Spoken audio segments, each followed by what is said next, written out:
كثيرا طيبا مباركا فيه.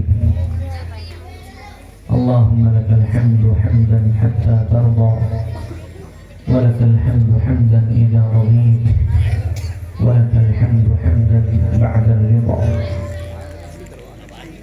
اللهم صل وسلم وبارك على عبدك ورسولك نبينا محمد خاتم الأنبياء والمرسلين وآله وأهل بيته الطيبين الطاهرين وأصحابه الغر الميامين ومن تبعهم بإحسان إلى يوم الدين. أما بعد، أعوذ بالله من الشيطان الرجيم. بسم الله الرحمن الرحيم.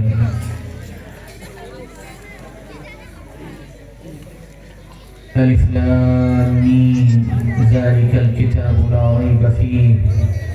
هدى للمتقين الذين يؤمنون بالغيب ويقيمون الصلاة ومما رزقناهم ينفقون والذين يؤمنون بما أنزل إليك وما أنزل من قبلك وبالآخرة هم يوقنون أولئك على هدى من ربهم وأولئك هم المفلحون. صدق الله العلي العظيم. اسٹیج پر تشریف فرما حضرات علماء کرام اور حاضرین مجلس، میری ماں اور بہنوں اور عزیز بچوں، آپ سب یہاں پر مدرسے اور مکتب اور قرآن مجید کی نسبت پر جمع ہے. یہ نسبت بہت اعلیٰ ہے. اللہ کے نبی صلی اللہ علیہ وآلہ وسلم نے ارشاد فرمایا خیرکم من تعلم القرآن وعلمہ. تم میں سب سے بہتر لوگ وہ ہیں جو قرآن پڑھیں اور قرآن پڑھائیں، قرآن سیکھیں، قرآن سکھائیں. یہ جو بچے بیٹھے ہوئے ہیں یہ قرآن سیکھنے والے ہیں، اور یہ جو علماء اور اساتذہ کرام ہیں یہ قرآن سکھانے والے ہیں. آسمان کے نیچے یہ سب سے قیمتی مجمع ہے، سب سے قیمتی لوگ. یہ مجلس بھی سب سے قیمتی ہے. ہمیں استحضار رہتا ہے کسی بھی جگہ بیٹھتے ہوئے کہ ہم کہاں ہیں. اگر آپ کو کوئی لے جا کر ڈی ایم صاحب کے آفس میں بٹھائے تو آپ اس کو اپنا ڈرائنگ روم نہیں سمجھیں. آپ کو یاد رہے گا کہ آپ ڈی ایم صاحب کے آفس میں بیٹھے ہیں، اور جب آپ اپنے ڈرائنگ روم میں ہوں گے، اپنے آرام کرنے والے کمرے میں ہوں گے، تو اسے آپ ڈی ایم صاحب کا آفس نہیں سمجھیں. ہر جگہ کا بیٹھنے کا طریقہ، بات سننے کا طریقہ، آپ کا دھیان اور استحضار یہ طے کرتا ہے کہ آپ کہاں ہیں. اللہ کے دین کی نسبت پر، قرآن کی نسبت پر سب سے بہترین مجلس میں جب آپ اور آپ غافل ہو، آپ کا دھیان ادھر ادھر ہو، آپ اصل بات سننے کے بجائے اور دوسرے کاموں میں مشغول ہو، یہ پسندیدہ نہیں ہے. اس لیے کبھی بھی دین کی نسبت پر کوئی بھی مجلس ہو، آپ وہاں بیٹھیں تو بہت توجہ اور دھیان کے ساتھ بیٹھا کریں کہ میرے فائدے کی کون سی بات ہے جسے میں اپنی زندگی میں اتار لوں اور اس کی برکت سے اللہ میری زندگی کو بنا دے. یہ قرآن جو اللہ نے دیا تھا،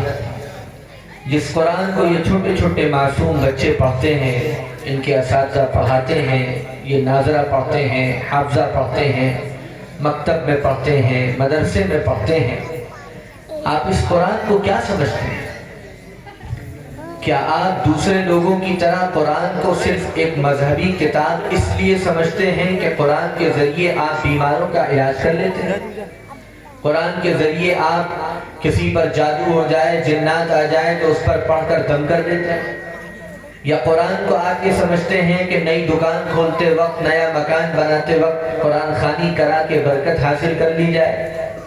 یا قرآن کو آپ یہ سمجھتے ہیں کہ کسی کا انتقال ہو جائے تو قرآن کے ذریعے ایصال ثواب کر دیا جائے؟ اگر آپ قرآن کو صرف ان کاموں کے لیے کتاب سمجھتے ہیں تو مجھے معاف کیجیے گا، آپ بہت بڑی غلط فہمی ہے۔ آپ نے قرآن کو سمجھا ہی نہیں، آپ قرآن کو جانتے ہی نہیں۔ اللہ کے نبی صلی اللہ علیہ وآلہ وسلم پر جب قرآن اترا تھا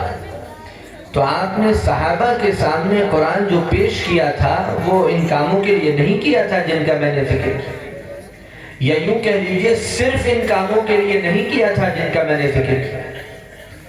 آپ نے یہ نہیں کہا تھا کہ یہ کتاب اللہ تمہیں دے رہا ہے، اس کے ذریعے تمہیں مردوں کو ایصال ثواب کرنا ہے، یہ کتاب بس اسی لیے اتاری گئی۔ یہ کتاب اللہ تمہیں دے رہا ہے، تمہیں اس کے ذریعے پڑھ کر کسی پر جادو ہو جائے، سحر ہو جائے، اس پر دم کرنا ہے، اللہ نے یہ کتاب بس اسی لیے اتاری۔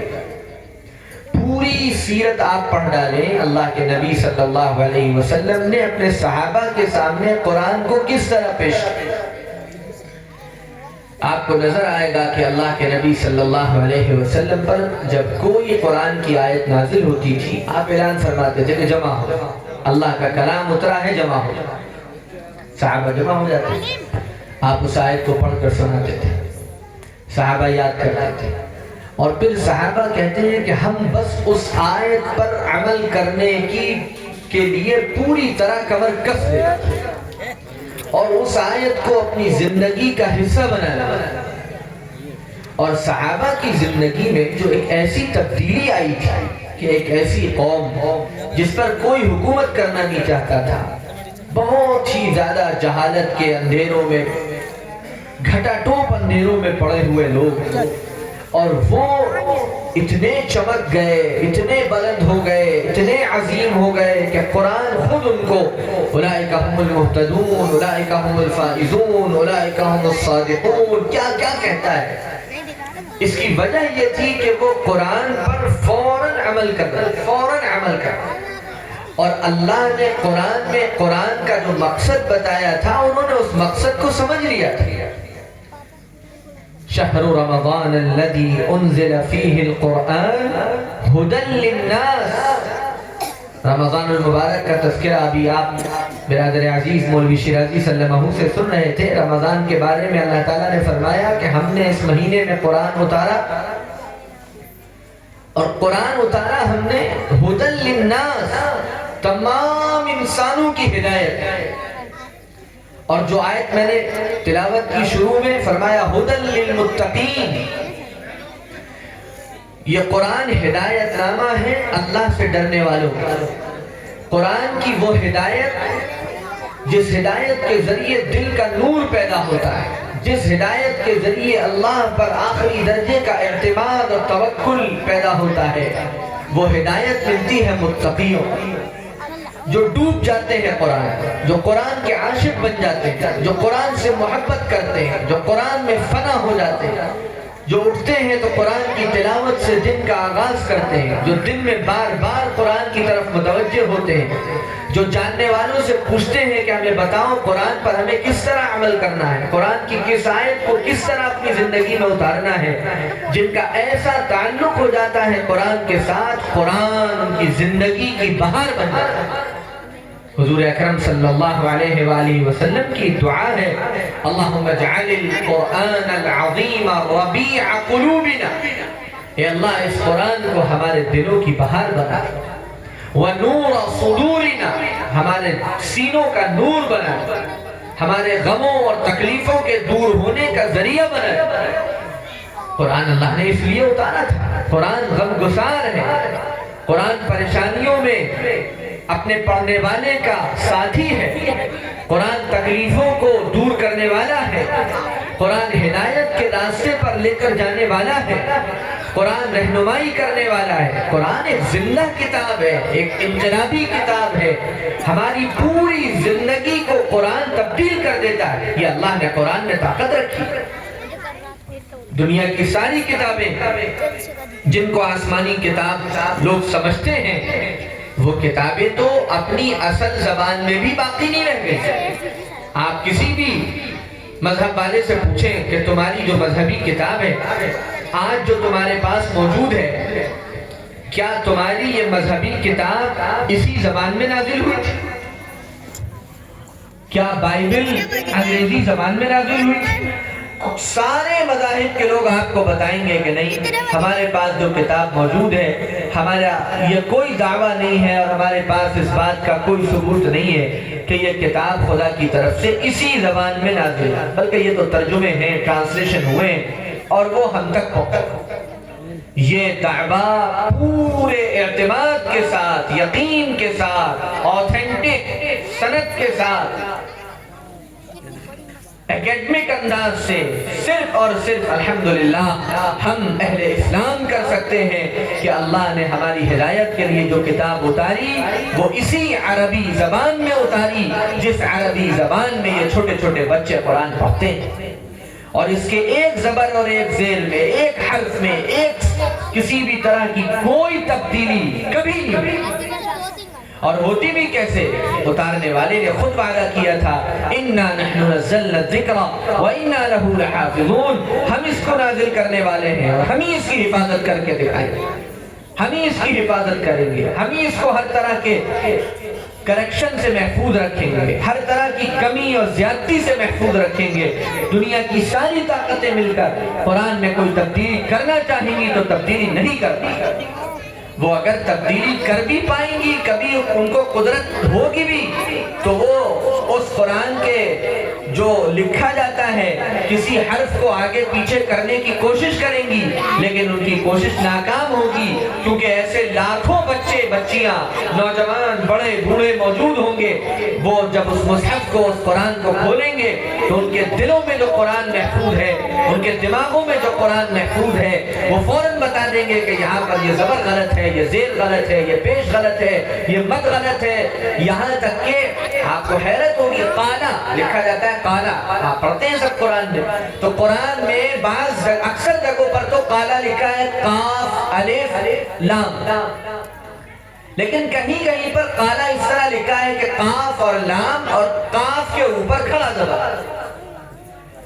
تو اتنی بھی تبدیلی کی گنجائش نہیں ہے کہ جہاں کھڑے زبر کے ساتھ قالا ہے کوئی اسے الف سے لکھے، اگر لکھ دے گا تو پکڑا جائے گا اور کہا جائے گا کہ قرآن کے رسم الخط میں تبدیلی کی ہے۔ یہاں کا جو قالا لکھا گیا ہے وہ شروع سے آج تک کھڑے زبر کے ساتھ لکھا گیا ہے، اور وہاں کا جو قالا لکھا گیا ہے وہ الف کے ساتھ لکھا گیا۔ ایسی حفاظت، زبردست حفاظت، ایک ایک حرف کی حفاظت، لکھنے کے طرز کی حفاظت۔ آپ میں سے جو نورانی قاعدہ پڑھتے ہیں اور جنہوں نے پڑھا ہے وہ جانتے ہیں کہ بہت سی جگہوں پر قرآن میں کوئی حرف پڑھا نہیں جاتا، جیسے انا آتا ہے، انا قل یا ایھا الکافرون سب پڑھتے ہیں، اس میں آتا ہے وَلَا أَنَا عَابِدٌ مَا عَبَدتُّمْ، تو صحیح پڑھنے والے جانتے ہیں کہ یہاں پر نون کے بعد جو الف ہے یہ پڑھا نہیں جاتا ہے، یہ الف زبر آ اور نون زبر نا ایسے ہی پڑھا جاتا ہے انا، لیکن کوئی یہ نہیں کر سکتا، کسی میں یہ جرت نہیں ہے کہ الف ہٹا دے، الف لکھا جائے گا کیونکہ ہمیشہ لکھا گیا، لیکن پڑھا نہیں جائے گا کیونکہ کبھی نہیں پڑھا۔ یہ حفاظت صرف اللہ کی کتاب کی ہی ہو سکتی ہے۔ اللہ جس کتاب کی حفاظت کا وعدہ کرے، اللہ کی حفاظت جس کتاب کے پیچھے ہو، اسی کتاب کی ایسی عظیم الشان حفاظت ہو سکتی ہے، ورنہ دنیا میں طاقت نہیں ہے کہ کسی کتاب کی اس طرح حفاظت کر کے دکھائے۔ یہ وہ مجلس ہے جو اس کتاب سے منسوب ہے، جو اس کتاب سے جڑی ہوئی ہے، یہ وہ بچے ہیں، یہ وہ بچیاں ہیں، یہ وہ علماء ہیں، یہ وہ اساتذہ ہیں، یہ وہ طلباء ہیں جن کی نسبت اس کتاب سے، اس قرآن سے۔ جب اتنی عظیم کتاب ہے تو اس کتاب میں لگنے والے، اس کتاب میں مشغول ہونے والے بھی کتنے عظیم ہیں، نسبت سے چیزوں کا رتبہ بہت بڑھ جاتا ہے۔ ایک ٹائلز آپ لائیے، ٹائلز جو ملتا ہے، اور اس کے دو ٹکڑے کی، ایک ٹکڑا لے جا کر آپ استنجا خانے میں لگا دیں اور ایک ٹکڑا آپ لے جا کر مسجد میں لگا دیں، ایک ہی کمپنی کا ایک ہی ٹائل ہے، دو ٹکڑے کیے گئے ہیں، لیکن جو استنجا خانے میں ٹائل چلا گیا اس پر آپ ننگے پیر جانے میں بھی آپ کو گھن آئی، الجھن ہوگی کہ یہ استنجا خانہ ہے، یہاں ننگے پیر نہیں جانا، یا تو جوتے پہن کے ہی جانا، ناپاک ٹائلز ناپاک، پیر پڑے گا تو پیر گندے ہو جائیں گے۔ اور وہی ٹائل جب مسجد سے جڑ جاتا ہے تو اسی ٹائل پر آپ بیٹھ کر عبادت کرتے ہیں، اسی پر آپ سر رکھ کر اللہ کو سجدہ کرتے ہیں۔ ایک ہی کمپنی کا ایک ہی ٹائل تھا، صرف نسبت بدل گئی، ایک کی نسبت استنجا خانے سے، ایک کی نسبت اللہ کے گھر سے۔ جس کی استنجا خانے سے ہوئی وہ بے حیثیت ہو گیا، بے وقت ہو گیا، کسی کام کا نہیں رہا، اس سے گھن ہونے لگی، اور جس کی نسبت اللہ کے گھر سے ہو گئی وہ عظیم ہو گیا، وہ پاک ہو گیا، اس کو عزت مل گئی۔ اب ظاہر ہے یہ جو بچے ہیں، یہ جو بچیاں ہیں، یہ جو اساتذہ ہیں، یہ جو طلبہ ہیں، یہ جو مدرسے اور مکتب سے جڑے ہوئے لوگ ہیں، یہ خود کیا ہے یہ ایک الگ بات ہے۔ ان کی نسبت کیا ہے؟ ان کی نسبت ہے قرآن سے، ان کی نسبت ہے اللہ کے کلام سے، ان کی نسبت ہے قرآن مجید سے۔ اس نسبت کی برکت سے یہ اعلیٰ ہے، یہ الگ بات ہے۔ جب علماء کا مجمع ہو، جب طلباء کا مجمع ہو، وہاں پر ہمارے بڑے ہم کو اور طلباء کو اور علماء کو ان کی ذمہ داریاں یاد دلاتے ہیں، وہ ایک الگ موضوع ہے۔ لیکن ہم عام لوگوں کے لیے یہ اس لیے قابل قدر ہیں کہ ان کی نسبت قرآن سے، ان کی نسبت حدیث سے، ان کی نسبت اللہ سے، ان کی نسبت رسول اللہ صلی اللہ علیہ وسلم سے۔ آپ کے ذمہ فرض ہے کہ ان کی قدر کریں، ان کاموں کی قدر کریں، ان مجلسوں کی قدر کریں، ان بچوں اور بچیوں کی قدر کریں۔ اور یاد رکھیے یہ جو دور ہے یہ شرک اور کفر کا دور ہے، یہ تحریت، الحاد، اسلام چھوڑ دینے، خدا سے بیزار ہو جانے، اللہ کے دین سے بغاوت کرنے کا یہ ایسا دور ہے۔ ہر طرف بے حیائی ہے، بے شرمی ہے، ہر طرف گناہ ہے، ہر طرف شرک اور کفر ہے۔ ایسے ماحول میں اگر آپ یہ چاہتے ہیں کہ آپ کے بچے، آپ کی بچیاں ایمان اور اسلام پر ثابت قدم رہیں، ان کو اللہ کی ذات عالی پر، اللہ کی توحید پر استقامت نصیب ہو، حضور اکرم صلی اللہ علیہ وسلم نے ایک حدیث میں ارشاد فرمایا تھا، ذاق طعم الایمان من رضی باللہ ربا وبالاسلام دینا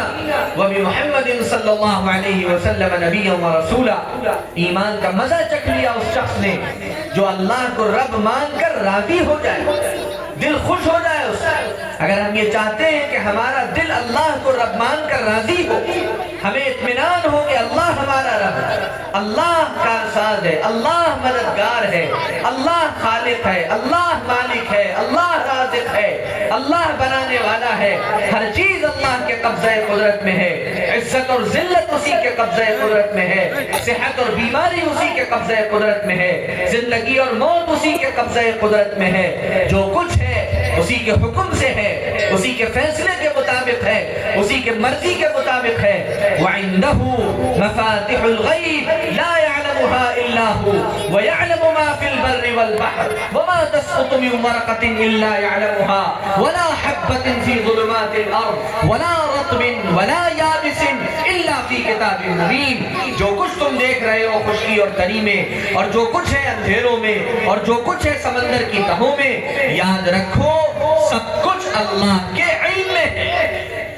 کوئی چیز، کوئی کام، کوئی عمل، ہمارا کوئی بول، ہماری کوئی سوچ، ہمارے کوئی خیالات، ہمارے جذبات، ہمارے تصورات، کوئی بھی اللہ کی پکڑ سے باہر نہیں ہے،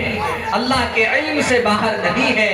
ان اللہ علیم بذات الصدور۔ تمہارے دلوں میں جو چل رہا ہے اللہ اس سے بھی واقف، تمہارے ذہنوں میں جو پریشانیاں ہیں اللہ اس سے واقف ہے، تم جو سوچ رہے ہو اللہ اس سے واقف ہے۔ اللہ کو کسی حال میں بے خبر مت سمجھنا۔ ان اللہ علیم خبیر، اللہ کو ہر چیز کا علم، اللہ ہر چیز سے باخبر۔ یہ یقین، استحضار میرے اندر بھی پختہ ہو، میرے بچوں میں بھی پختہ ہو، میری نسلوں میں بھی پختہ ہو، میرے گھر کے ہر فرد میں پختہ ہو، ہر مرد میں پختہ ہو، ہر عورت میں پختہ ہو۔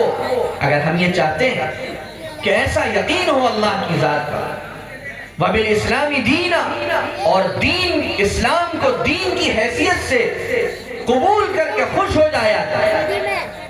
اس لیے خوش نہ ہو، اس لیے مسلمان نہ ہو کہ وہ ماجد بھائی کے گھر پیدا ہوا یا خالد بھائی کے گھر پیدا ہوا، کسی عربی اور اردو نام والے کے گھر پیدا ہوا اس لیے نسلی مسلمان ہے، نہ، وَبِالْإِسْلَامِ مَنْ رَضِيَ بِالْإِسْلَامِ دِينًا، جو راضی ہو اسلام کو دین سمجھ کر. اِنَّ الدِّينَ عِنْدَ اللَّهِ الْإِسْلَامِ، جسے یہ یقین ہو کہ دین اللہ کے نزدیک صرف اسلام ہے. وَمَنْ يَبْتَغِي غَيْرَ الْإِسْلَامِ دِينًا فَلَنْ يُقْبَلَ مِنْهُ، اگر اللہ کے یہاں اسلام کے علاوہ کوئی اور دین لے کر آؤ گے ہرگز ہرگز قبول نہیں کیا جائے گا. وَهُوَ فِي الْآخِرَةِ مِنَ الْخَاسِرِينَ، اور ایسے لوگ آخرت میں نقصان اٹھائیں. اسلام پسند آ جائے، اسلام کا ہر حکم پسند آ جائے، اسلام جو کرنے کو کہے آدمی وہ کرے، جس سے رکنے کو کہے وہ رک جائے. وَبِ مُحَمَّدٍ صلی اللہ علیہ وآلہ وسلم نبی و رسولہ، اور راضی ہو جائے، خوش ہو جائے، مطمئن ہو جائے یہ سوچ کر کہ مجھے نبی اور رسول کی حیثیت سے محمد الرسول اللہ صلی اللہ علیہ وسلم کی ذات اقدس نصیب ہے. کیا اللہ نے میری قسمت بنائی ہے، کیسا اللہ نے مجھ پر کرم فرمایا ہے، کیسا انعام فرمایا ہے، کیسا احسان فرمایا ہے کہ مجھے محمد الرسول اللہ صلی اللہ علیہ وآلہ وسلم کا امتی بنا دیا. آپ کی امت نے پیدا فرما دیا، آپ کو نبی اور رسول میں نے مانا، میں نے اس کی گواہی دی. اس پر خوش ہو جایا. جب ان نعمتوں پر خوش ہو جائے گا، اللہ کو رب مان کر، اسلام کو دین مان کر، اور محمد رسول اللہ صلی اللہ علیہ وسلم کو نبی اور رسول مان کر، تب فرمایا ذاق طعم الایمان، تب اسے ایمان کا مزہ ملے گا، ایمان کی حقیقت ملے گی. تب سمجھا جائے گا کہ ایمان اس کے دل میں اترا، راسخ ہوا، اندر تک جگہ بنائی، وجود کے اندر سرایت کر گیا ہے. اور اسی کا مطالبہ ہے. اور ہم اپنے آپ کو، اپنی نسلوں کو، اپنے بچوں کو، اپنی بچیوں کو، اپنے گھر کے ماحول کو شرک اور کفر کے ماحول سے نہیں بچا سکتے، اور یہ ایمان نہیں دے سکتے جس کا تذکرہ ہوا جب تک ہم ان کو قرآن سے نہ جوڑیں، حدیثوں سے نہ جوڑیں، مسجد سے نہ جوڑیں، مکتب سے نہ جوڑیں، مدرسوں سے نہ جوڑیں، اللہ اور اس کے رسول صلی اللہ علیہ وسلم کی تعلیمات سے نہ جوڑیں، دین سے نہ جوڑیں. اگر ہم اس سے جوڑنا چاہتے ہیں تو ہمارے لیے لازم ہے کہ ہم اس ماحول سے اپنے بچوں کو وابستہ کریں، ان کاموں کی قدر کریں. یہ جو محلے شہر گاؤں قریہ یہ جو مدارس کا نظام ہے، مکاتب کا نظام ہے، قرآن کے حلقے ہیں، پڑھنے پڑھانے والے ہیں، ان کی قدر کیجئے، ان کو غنیمت سمجھیے، ان کو اپنے لیے سرمایہ سمجھیے. یہ آپ کی آخرت کے لیے کام ہو رہے ہیں. اگر دنیا میں لگنا ہوتا، ان سب کے پاس بھی بہت سے موقع تھے دنیا کے، اور یہ دنیا میں لگ سکتے تھے، دنیا کے کام کر سکتے تھے، اور بہت سے وہ کام کر سکتے تھے جو ناجائز بھی نہ ہوتے. لیکن انہوں نے، ان کام کرنے والوں نے، ان مدرسے والوں نے، ان مکتب والوں نے، ان قرآن والوں نے، ان حدیث والوں نے، ان اللہ کے راستے میں علاقے پھرنے والوں نے اس کو ترجیح دی کہ ہم دین کو فوقیت دیں گے، دین کو اہمیت دیں گے، بچوں کی اندر قرآن اتاریں گے، نسلوں میں قرآن اتاریں گے، قرآن کا ماحول بنائیں گے، ہر ایک کو قرآن سے جوڑیں گے، اللہ کے بندوں کو نیکی کے راستے پر لائیں گے، گناہوں سے روکنے کی کوشش کریں گے. ان کاموں کی قدر کیجئے اس سے پہلے کہ اللہ ہماری ناقدری کی وجہ سے ان کاموں کی برکتیں اٹھائے. میں نے جو بات کہی ہے اس پر غور کیجئے گا. میں نے یہ نہیں کہا کہ اللہ تعالیٰ ان کاموں کا سلسلہ ختم ہے. اللہ حفاظت فرمائے سے کسی برے وقت سے. اس سے پہلے عذاب یہ آتا ہے کہ کام تو ہوتے ہیں، کام کی برکتیں ختم ہو جائیں. اور برکت کا ختم ہونا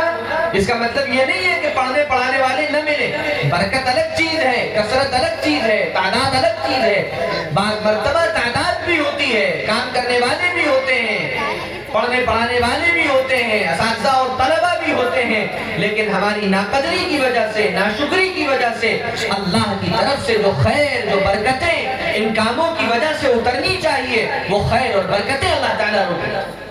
وَلَوْ أَنَّ أَهْلَ الْقُرَىٰ آمَنُوا وَاتَّقَوْا لَفَتَحْنَا عَلَيْهِمْ بَرَكَاتٍ مِّنَ السَّمَاءِ وَالْأَرْضِ. خیر اور برکت کے اترنے کا ذریعہ یہ ہے کہ آدمی تقوی کا راستہ اختیار کرے، پرہیزگاری کا راستہ اختیار کرے. اور جیسا کہ ابھی آپ کے سامنے عرض کیا گیا تھا کہ رمضان المبارک اسی تیاری کے لیے،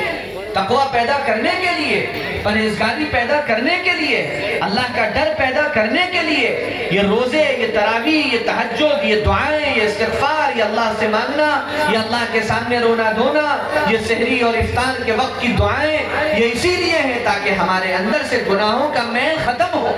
ہمارے اندر اللہ کا استحسان پیدا ہو، ہم نیکیوں کے اور طاعات کے راستے پر آگے بڑھیں۔ اور رمضان المبارک کا اور قرآن کا تو بڑا خاص جوڑ ہے، اللہ نے اسی مہینے میں قرآن نازل فرمایا۔ اس لیے اس رمضان کے آنے سے پہلے یہ نیت کیجئے کہ انشاءاللہ اپنے گھر کے ہر بچے کو، اپنے گھر کی ہر بچی کو قرآن سے جوڑیں گے انشاءاللہ،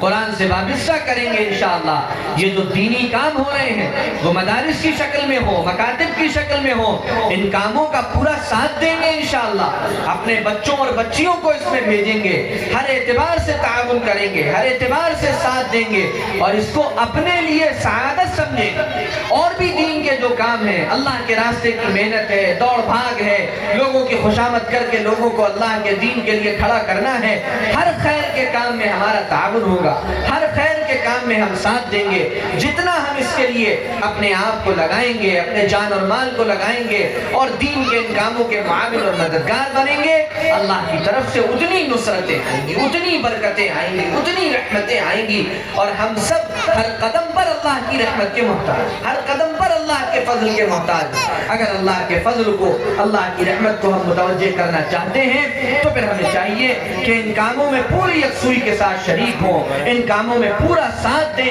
اور ان کاموں کو اپنے کندھوں پر۔ میں بہت مبارکباد پیش کرتا ہوں، فریحہ میں میں بہت بچپن میں کبھی آیا تھا، اس کے بعد اب آنا ہوا ہے۔ اللہ تعالیٰ یہاں پر جو بھی دین کے کام ہو رہے ہیں، جس کے ماشاءاللہ اثرات بالکل ظاہر ہیں، اللہ تعالیٰ ان کاموں کی خیر سب کو عطا فرمائے، ان کاموں کی برکتیں سب کو عطا فرمائے، ان کاموں کے اچھے نتائج اللہ تعالیٰ دیر تک اور دور تک پہنچائے، اور ہر طرح کے شر سے اور فتنے سے ہر کام کی، کام کرنے والوں کی، کام کرنے والیوں کی، طلبہ کی، اساتذہ کی، سب کی اللہ تعالیٰ مکمل حفاظت فرمائے اور ہر کام کو دن دونی رات چوگنی ترقی اپنی رحمت سے عطا فرمائے۔ میں کسی مجبوری کی وجہ سے آ بھی پایا بہت تاخیر سے، اور بہت معذرت خواہ ہوں میں اپنے تمام مہمانوں سے۔ مجھے حق تو یہ تھا کہ میں پورے وقت رہتا، لیکن میری اپنی کوئی بہت شدید مجبوری ہے جس کی وجہ سے میں وقت نہیں دے پایا، اور واپس بھی مجھے ابھی بالکل فوراً ہی جانا ہے۔ میری اس گستاخی پر میں اتنا کوئی بڑا نہیں ہوں کہ میں فوراً آؤں فوراً جاؤں، لیکن بس آپ حضرات دعا فرمائیں کہ میں اس وقت جس الجھن میں ہوں اللہ تعالیٰ اپنی رحمت سے عافیت کے ساتھ اس الجھن سے نکال لے، اور پریشانیوں کو، ہر انسان کے ساتھ کچھ حالات آگے پیچھے ہوتے ہیں، اللہ تعالیٰ اپنے فضل کا، عافیت کا، خیر کا معاملہ عطا فرما دے۔ اس لیے مجھے فوراً واپس بھی جانا ہے۔ ماشاءاللہ ہمارے دیگر علماء کرام موجود ہیں، اور جو بھی نظام ہے، پروگرام ہے، وہ انشاءاللہ جاری رہے گا۔ آپ سب حضرات آخر تک یہاں موجود رہیں، پورے جلسے میں یہاں ساتھ دیں۔ وآخر دعوانا ان الحمد للہ رب العالمین۔